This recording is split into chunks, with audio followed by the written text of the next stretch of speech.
With the performance that your Buffalo Bills put on in Week 2 against the New York Jets, they just put themselves in a really good position. Yeah, that win, the 30-10 win over the New York Jets, looks a lot better after what I saw around the National Football League yesterday. We'll talk about it all in just a moment, but first, make sure you are subscribed to the Bills Breakdown. We upload free Bills content every single day for free, and we are almost at our next milestone of 6,000 subscribers. Just need 71 more diehard members of the Mafia to go hit that sub button for free, informative Bills content every single day on YouTube. All right, for the first reason the Bills win over the Jets looks like a lot better than it did after the game went final is the Bills' edge rushers and the changes that they made along the defensive line that really signal a positive direction for this Bills defense. The Bills' edge rushers ate good in Week 2. We know what Joey Bosa did, man. 2 forced fumbles, got back there for a sack, and it wasn't just him, though, because the Bills went to a 3 edge rusher kind of set here in Week 2 against the Jets. The snap count for Javon Solomon was heavily decreased, and as the game went on and in passing downs, Solomon did have some interior work and some snap counts there. But along the edges, they went with just 3 guys here: Joey Bosa, AJ Epenesa, and Greg Rousseau. And each of them made a big-time impact. Bosa had 6 pressures. He only had 26 snaps, by the way. Utterly ridiculous. AJ Epenesa did an awesome job. Not everything that you saw from Epenesa is going to show up in the box score. Yeah, he had 4 pressures. Yeah, he hit the quarterback. But it was also the run defense and the kind of muddying up of the middle of the field that Epenesa was doing a great job at. He was getting his arms engaged with his blockers and was kind of moving them a little bit and shading them more towards where the run was going, and that kind of just muddied up everything the Jets were trying to do in their rushing attack. And then Greg Rousseau was giving Armand Membou some problems all day long. He had a pressure, he had a sack, and that's awesome to see when we saw how good of a first week that Membou had against a really good Steelers defense. Like, that was no fluke that the Jets had against the Pittsburgh Steelers in Week 1. They were bullying their defensive line, and it seemed like the Bills were the ones that were getting a push on both sides of the football in Week 2, so that was awesome to see. And it wasn't just the edge rushers either. The interior of the defensive line did their job as well. Shout out to Quan Jones. In the absence of Ed Oliver, obviously, who had the standout performance in Week 1 on that defensive line, DeQuan Jones had a big responsibility on his side for this game as that 1 tech, and not having Ed Oliver there to support him in the 3 tech. The interior of the defensive line did a great job as well. I mean, you had obviously DeQuan Jones, but there's also a TJ Sanders, and there's also a Deion Walker who got the start in Week 2 as well. So there was awesome stuff to see from the young talent along the interior of that defensive line. And the real reason that I'm kind of bringing up the edge rushers and the defensive line today is because the Bills aren't even nearly at full strength. And they put on that performance yesterday. That's insane considering what the Jets offensive line was able to do in Week 1. The Bills in Week 2 did not have Ed Oliver. I mean, that was made very clear by the injury that he sustained early on in practice this past week, getting stepped on his ankle. That was an apparent loss, something that you probably could not overstate. But everybody kind of made up for that absence in Week 2. And then we haven't even talked about the Bills adding 2 premier, solid free agency addition defensive linemen here in Michael Hoyt and Larry Ogunjobi, who are serving their PED suspensions right now. After Week 6, these guys are going to be integrated into this lineup. And, I mean, for all of the experience and the reps that the Bills are getting from their young defensive line players right now, to add 2 veterans in after Week 6 is going to only increase the production level that we're seeing from this Bills defensive line, which is, after 2 weeks, I think we can say is solid enough. Yes, the run defense in Week 1 was not good, but they made up for all of those mistakes in Week 2, and they continued to make plays when they needed to, giving the offense a short field. And the great news throughout this whole process here for Buffalo and Bobby Babich, the defensive coordinator specifically, is that the Bills made adjustments that led to this performance. They had guys like TJ Sanders take a back seat to a player like a Deion Walker in this game. If you look at the snap counts in this one in Week 2, Deion Walker actually ends up having more defensive tackle snaps than TJ Sanders did. And the reason the Bills did that is because the Jets had a heavier rushing attack in on the scouting report in Week 2.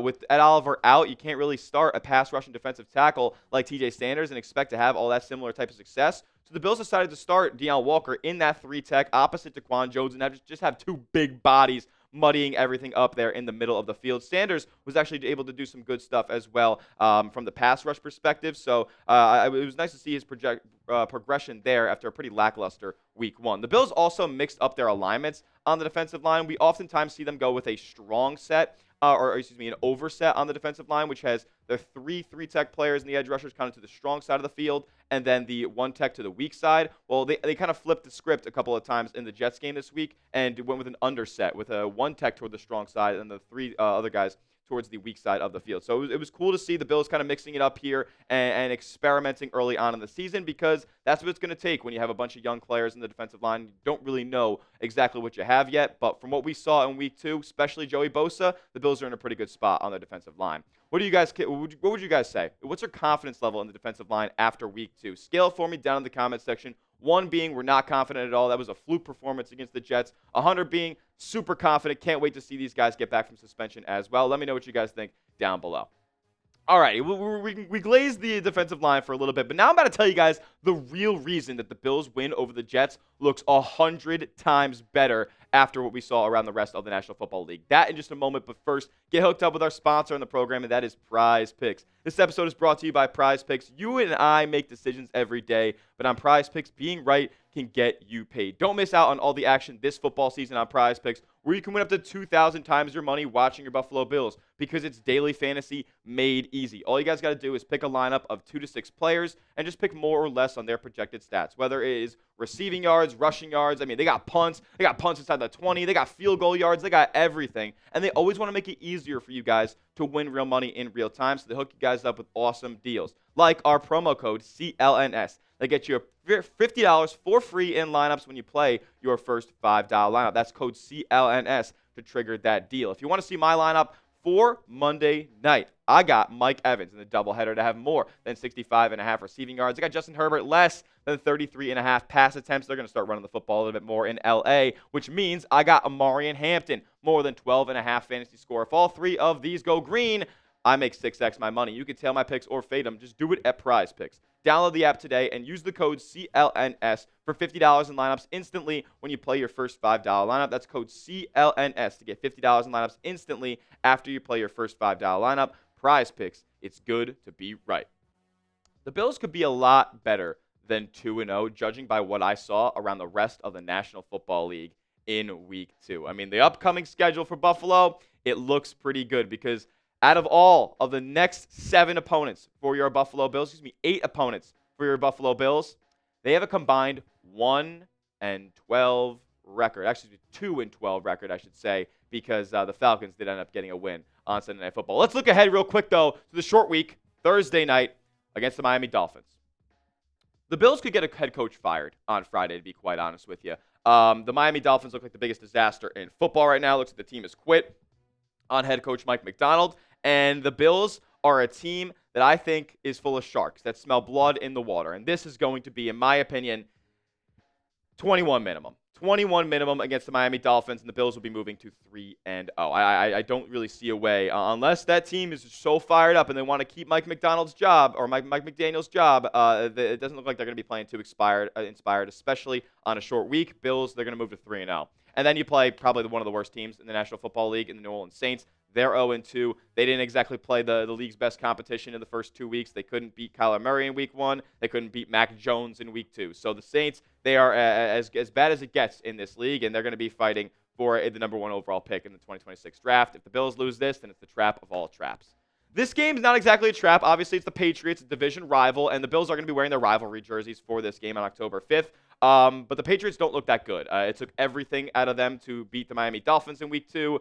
And in week 1, they lost to the Raiders. So I'm just not super inspired by the Patriots. Their roster all around, I think, was a little overrated going into the year. And is Drake May all the way there yet? I'll take Josh Allen every single time. And the Bills are rocking those rivalry jerseys. Are they really going to lose this game?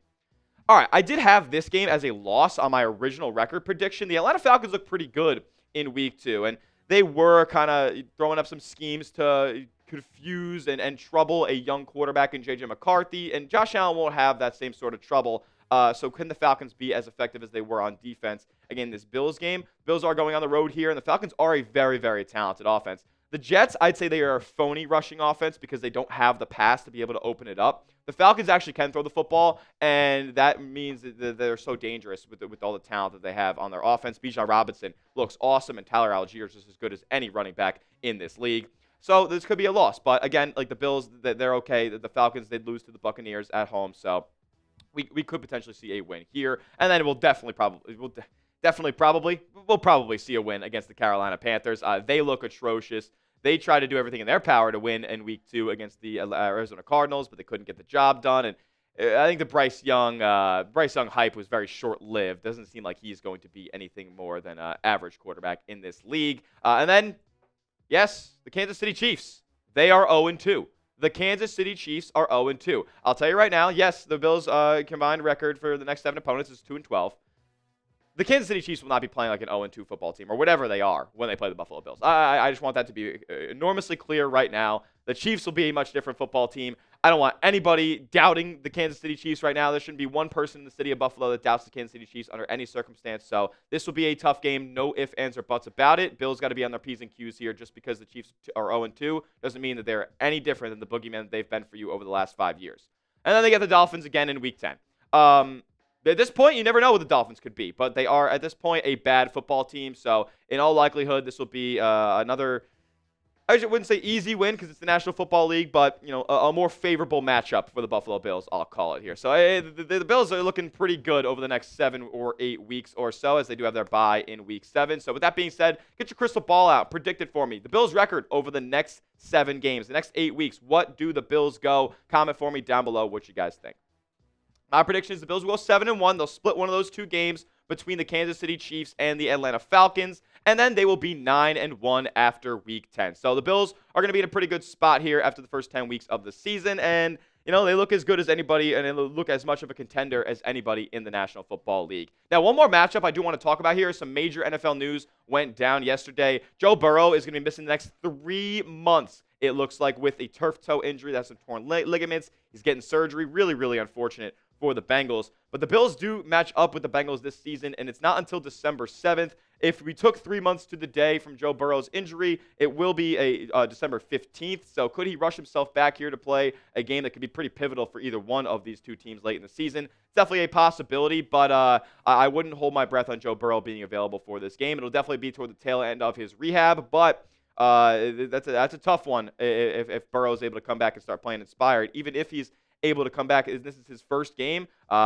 First game injured Burrow. I think the Bills will have a pretty good shot at this one as well. So a couple of favorable things going in the Bills' way here as the schedule is unfolding and as we're seeing the first 2 weeks of NFL action. That will do it for today's edition of the Bills Breakdown by Chat Sports. Make sure you give me a follow over on Twitter at Tyler J. Smith. 2 H's because the name's common, but I am not. And make sure you are subscribed to the channel as well. We'll be back with another Bills video, probably previewing the Dolphins game because we're on a short week in our next video. So we'll see you guys then. And as always, let's go, Buffalo.